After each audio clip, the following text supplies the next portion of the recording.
Hola, buenas tardes. Quería presentarles en este trabajo cómo fue el impacto de la pandemia COVID en la rutina de trabajo de nuestro laboratorio, que es el Servicio de Huellas Digitales Genéticas de la Facultad de Farmacia y Bioquímica de la UBA.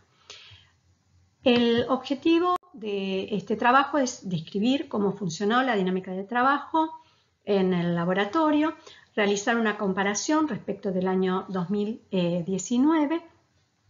y tratar de rescatar aspectos positivos generados como consecuencia de la restricción a actividades. Nuestro laboratorio está conformado por el director, que es el doctor Daniel Corach, luego dos investigadoras, la doctora Mariela Caputo y quien les habla, tres becarios doctorales, donde está Santiago, que está próximo a defender su tesis, Lucía y Josefina, y finalmente dos secretarias administrativas, Natalia y Belén. El tipo de trabajo que realizamos en el laboratorio es de investigación, fundamentalmente en genética de poblaciones, docencia de grado y de posgrado, formación de recursos humanos y, por supuesto, también realizamos pericias de ADN para la justicia nacional y las justicias provinciales y también para particulares en el caso de análisis de filiación. Quería contarles qué es lo que pasó durante el año 2020 en Argentina. El primer caso ocurre el 2 de marzo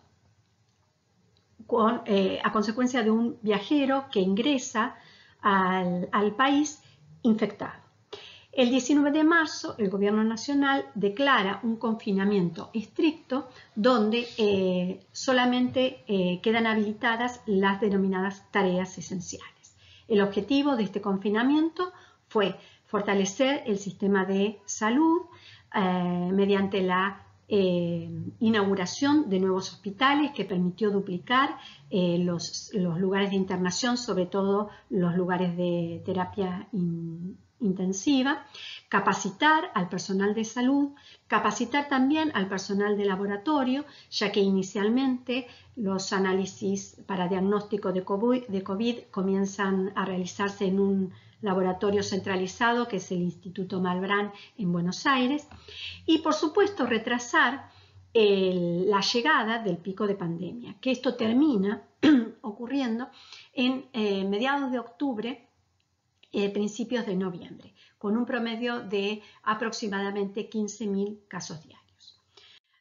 Nuestro trabajo obviamente se vio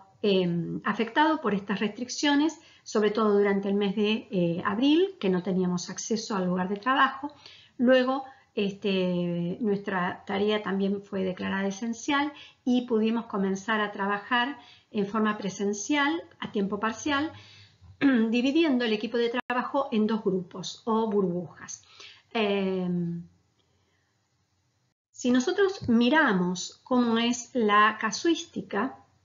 en el año 2020 respecto del año 2019, podemos observar lo siguiente. En este gráfico veremos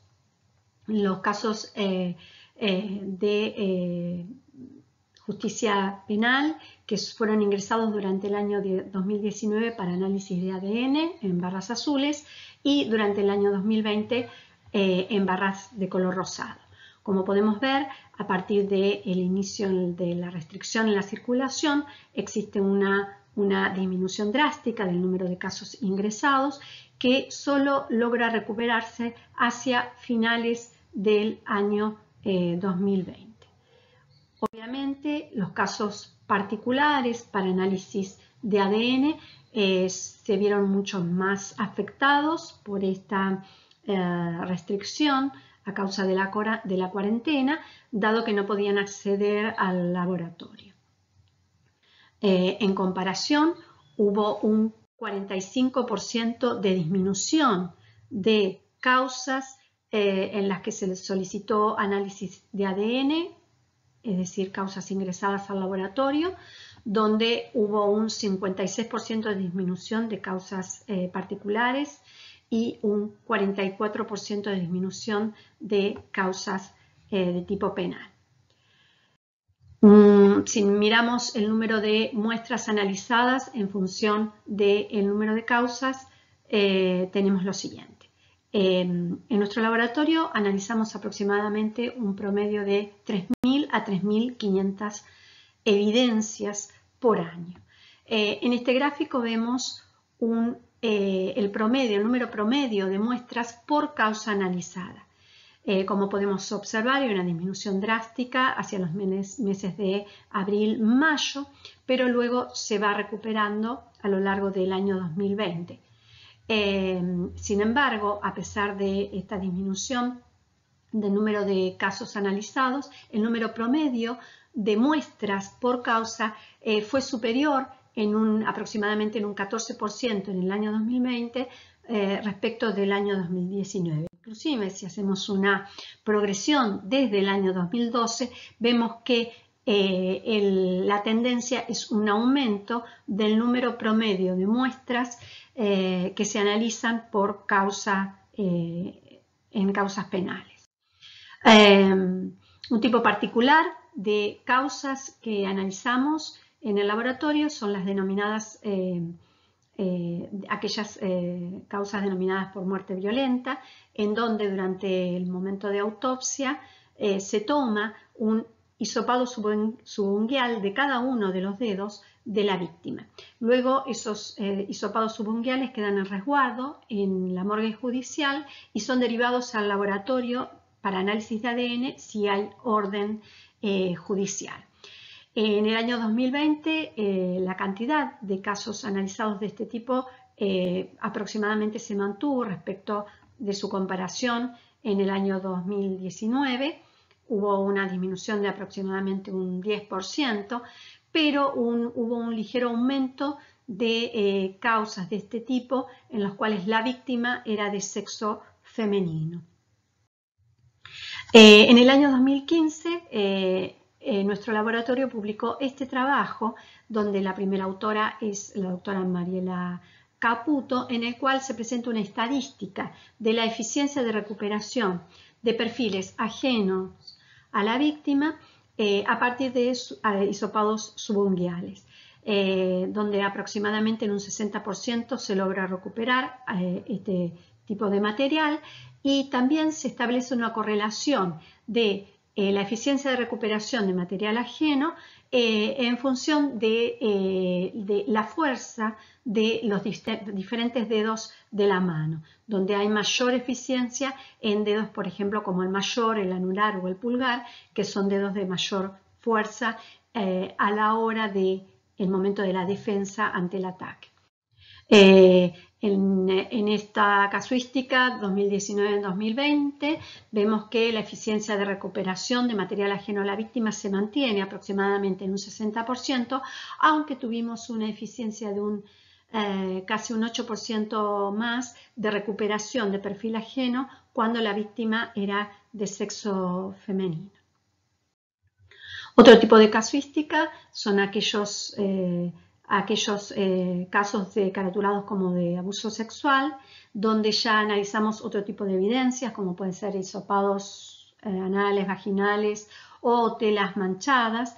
En el año 2020, un 27% de las causas totales fueron causas de abuso sexual, donde un 81% las víctimas eran de sexo femenino, y tuvimos prácticamente un 80% de eficiencia de recuperación de perfiles ajenos, en su mayoría como perfiles mezclados,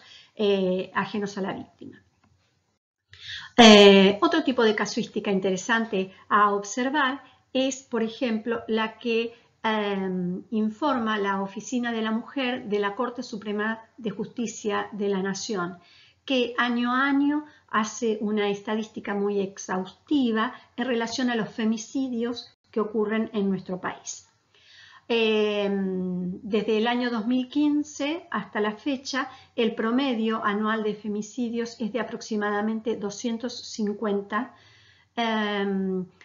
y se mantiene. Sin embargo, si nosotros hacemos un desglose de estos femicidios en función de los trimestres del año, podemos observar lo siguiente.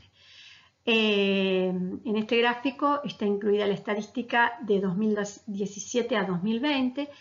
y se puede observar que en 2017, 18 y 19, en las barras, en los gráficos de color celeste, rojo y amarillo, podemos ver que los femicidios aumentan en el primer trimestre y en el cuarto trimestre del año. En el año 2020 se da la particularidad que en el segundo trimestre, donde por lo general hay una disminución, se observó un 38% de aumento de femicidios en Argentina, coincidiendo esta estadística con el trimestre de mayor confinamiento o confinamiento estricto que hubo en el país. Si miramos lo que pasó en el laboratorio a lo largo del año 2020, vemos que a pesar de que tuvimos un 45% menos de causas en las que se solicitó análisis de ADN, la casuística de casos por muerte violenta que ingresaron al laboratorio es similar en el año 2020 respecto del año 2019. Por lo tanto, lo que creemos es que este tipo de estudios comparativos a futuro podrán rendir en mayor información de las consecuencias que tuvo la pandemia, no solamente a nivel sanitario, sino también sociales y en otros aspectos.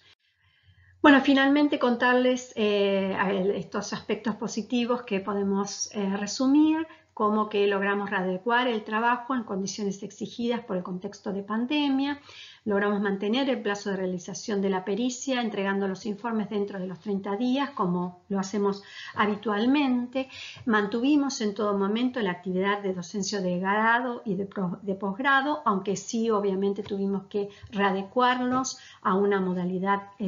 virtual, inclusive dictamos un curso de posgrado para más de 450 inscriptos, dirigido a personal del ámbito judicial para capacitarlos en la interpretación de las pericias genéticas. Presentamos planes de investigación que fueron aprobados y logramos así incorporar 2 becarias doctorales y mantuvimos vigentes los proyectos de investigación. Bueno, hasta aquí mi presentación, les doy las gracias y permanezco en contacto con ustedes por si hay alguna pregunta. Muchas gracias.